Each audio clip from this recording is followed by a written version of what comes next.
I've seen all Mark Jenkins feature films, Bait, Ennis, Maine, The Rose of Nevada, and I want to say this clearly, this is the one where it all comes together. A mysterious fishing vessel called Rose of Nevada disappeared off the coast of Cornwall 30 years ago, taking his crew with it, and now it's back. Two desperate men, played by George McKay and Callum Turner, crew the boat on one voyage. When they return to the harbor, nothing is quite the same. They've been transported back 30 years, and they're being mistaken from the townsfolk as the original crew. Here's what makes Mark Jenkins one of the most singular filmmakers working today.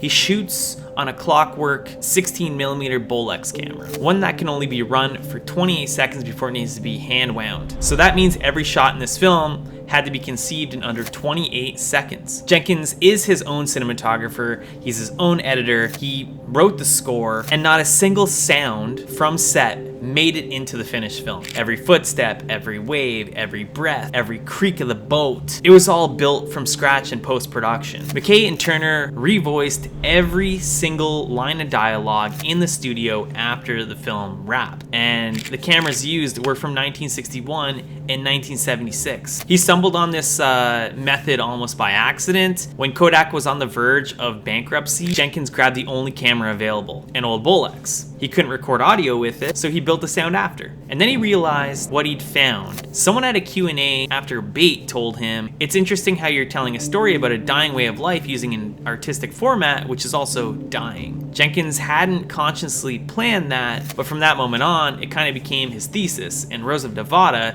is the full expression of that, with 100% on Rotten Tomatoes, premiering at the Venice Film Festival, and the most emotionally complete film he's made. I originally saw this at TIFF, and then later on I was sent the screener from 1-2 Special. If you've bounced off Jenkins before, if Bait felt too much or Ennis, Maine too oblique, maybe try this one. It has the same handmade feel to it, the same haunted coastal Cornish atmosphere, but Rose of Nevada just feels right for all of this, and George McKay and Callum Turner grounded this film in a way that I just don't think any other actors could have done. I highly recommend checking out Rose of Nevada. It's in theaters in LA and New York right now, and then it's soon gonna roll out everywhere else. It's just such a unique film. Check it out.